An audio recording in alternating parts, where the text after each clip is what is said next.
guys. I want to try to do a quick video. But anyway, I wanted to get on here, and I have notes everywhere. I have notes here and some on my computer that I'll be reading. But I wanted to get on here and talk about, are you willing to forsake all and follow Jesus? The first scripture I want to read is Matthew 22, verse 37, that says, "Thou shalt love thy Lord thy God with all thy heart, with all thy soul, and with all thy mind." So, what is a disciple of Christ?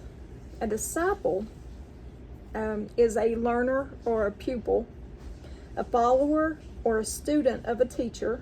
In Christianity, a disciple primarily refers to a dedicated follower of Jesus, to be fully committed to follow Jesus. So we are all to be disciples. Put my little note there so you can see it. We are all to be disciples of Jesus. So, in Matthew chapter 10, verse 38, says, "He that taketh not his cross and follow after me is not worthy of me." And Luke chapter 9, verse 23 says, "Then he said to them all, If anyone desires to come after me, let him deny himself, take up his cross daily, and follow me." Self-denial is common in Christ's teachings to his disciples. Self-denial is a willingness to obey his commandments, serve one another, and yes, even suffer for his sake. Luke chapter 14, verse 33 says, "So likewise, whoever of you does not forsake all that he has cannot be my disciple." Only those willing to carefully assess the cost of being a disciple and invest all that they had in his kingdom were worthy to enter. This speaks of something far more than abandonment of one's material possessions. It is an absolute, unconditional surrender. His disciples were permitted to retain no privileges and make no demands. They were to safeguard no cherished sins, to not hold on to any sin, treasure no earthly possessions, and cling to no secret self-indulgences. Their commitment to Jesus must be with no reservation. So, I'll get to these notes now. I have notes everywhere. So what is a daily disciple of Christ? Or what does it mean to take up your cross daily? This means a disciple of Christ is someone who spends each day seeking to follow the ways of Jesus Christ. It is living a committed life to God's purposes instead of their own. Daily discipleship is where you give up your worldly ways of living your life and surrender your life to Jesus Christ. Jesus calling Peter to be his disciple is a great example of what this means. In Luke chapter 5, verse 5 through 11, it says, "And Simon answered, Master, we toiled all night and took nothing, but at your word I will let down the nets. And when they had done this, they enclosed a large number of fish, and their nets were breaking. They signaled to their partners in the other boat to come and help them, and they came and filled both boats so that they began to sink." Think about that. Both boats had so much fish they began to sink.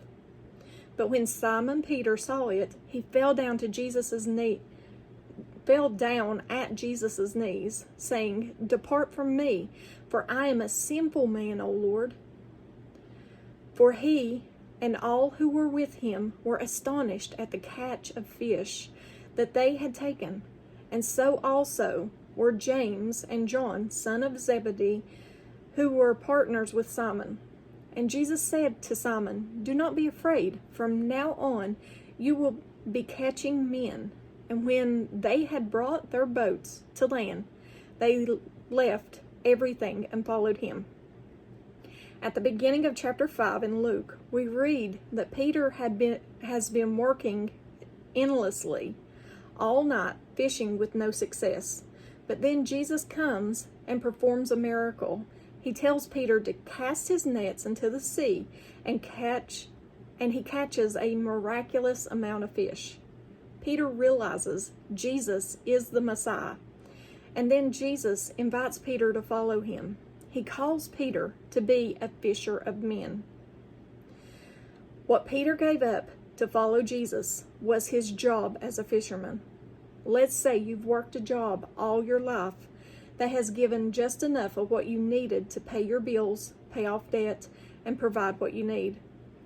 But you also feel like you're in a rut. Then Jesus shows up and says, "Follow me." This is what Peter encountered when he met Jesus. Living a life of daily discipleship means putting God first. He is to be first above your family, above your friends, above your career or job, and even your own life. Jesus makes this message very clear in Luke chapter 9, verse 23, which we read at the beginning, but I'll read it again. It says, "And he said to all, 'If anyone would come after me, let him deny himself, take up his cross daily, and follow me.'" To deny yourself is to turn away from your old ways of living in sin and step into a lifetime of following him instead. That means saying no to the desires of our flesh and saying yes to Jesus. Some examples of desires of the flesh can include drunkenness, pride, judgment, lust, or idolization. Would you choose things such as these that lead to death, or choose life by following Jesus? Picking up your cross daily means choosing Jesus every day. Yes, giving your life to Christ is a one-time decision. That is the moment we are justified for our sins through his death. But we are sinful humans and live in a fallen world. Because of that, we need to turn to him constantly and let him sanctify us. That means letting him continue to mold us into the person that he wants us to be on a daily basis. Not only does he come before desires of the flesh that seem sinful, but he comes before even the good things in our life. That includes our loved ones that we hold dearly, the calling or career of your life, and other earthly possessions. Think of it as a gift giving. When someone gives you a gift, it's meant to enjoy. But think of how it would be if you gave all your attention to the gift itself and gave no appreciation or acknowledgement to the one who gave you the gift. This shows that you value the object more than the relationship with the person who gave you the gift. It's exactly like that with God. He delights in giving us good things in our lives, but he desires a relationship with us most. Another thing that we learn about daily discipleship is that it means discipling others. Daily discipleship also means making more disciples and multiplying God's kingdom. Jesus' last words before he ascended into heaven were to go into all the nations and make disciples. That's in Matthew chapter 28, verse 19 through 20 says, "Go and make disciples of all nations, baptizing them in the name of the Father, the Son, and the Holy Spirit, teaching them to observe all that I have commanded you." This is the Great Commission he speaks over the disciples. When Jesus says these words, he is inviting us to take part in God's mission for all nations. Making disciples isn't as complicated as some people may think. It is actually more fruitful when it happens throughout the little things in our lives. Multiplying the kingdom of God and teaching others to do the same happens as we go about our ordinary daily things. People may sometimes limit the concept of making disciples down to just bringing another person into a one-moment life decision. But making daily disciples also includes continually learning, growing, and developing a better understanding of the gospel together. When we take those little steps toward discipling someone else, we show them God's character, and the seed is planted. Also, daily discipleship can result in suffering. Daily discipleship can also mean enduring persecution for being a Christian. In this context, taking up your cross daily means holding on to His promises and choosing joy while suffering for the gospel. Jesus Himself suffered, even though He knew no sin. Being a daily disciple means following His example, and suffering is no exception. Jesus said that we will have trouble in this world. I have said these things to you, that in me you may have peace. In the world you will have tribulation. But take heart, I have overcome the world. And that is John 16:33. The reason we are persecuted is that unbelievers find the gospel of God's kingdom offensive. Because of the fall, we are simple human beings. And when sin is exposed, or when they are told that they're wrong, people feel threatened. Some countries have made Christianity illegal, and persecution in these places is very high. There are even testimonies of Christians who say that being arrested and beaten for the sake of the gospel is a normal part of their walk. But there is good news through all of this. Romans chapter 5, verse 3 through 5 says, not only that, but we rejoice in our sufferings, knowing that suffering produces endurance, and endurance produces character, and character produces hope, and hope does not put us to shame, because God's love has been poured into our hearts through the Holy Spirit, who has been given to us.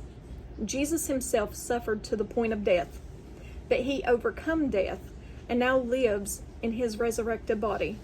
Now we have this hope in Him because He is alive.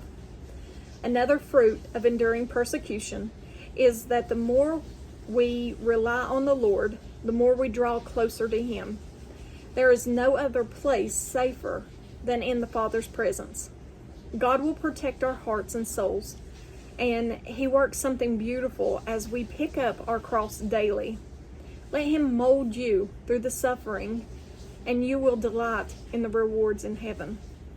So again, I ask you, as I close with these questions for you to think about, are you willing to give up all earthly pleasures and follow Him? And are you a real follower of Jesus, or just a fan of Jesus? And that is just something to think about, guys. So, just a short one. Well, it ain't too short, but just a small one today that I want you all to think about is, are you willing to forsake all and follow Jesus, just as His word? Are you a disciple of Him, or are you just a fan of His? Something to think about. I love you guys, and I will leave you with that. As always, give me a thumbs up or a thumbs down, like, share, and subscribe, and join me on the Disciple server. The link is in the description. And if I don't see you in the next video, I hope to see you in heaven. I love you guys. Have a blessed rest of your day. Bye.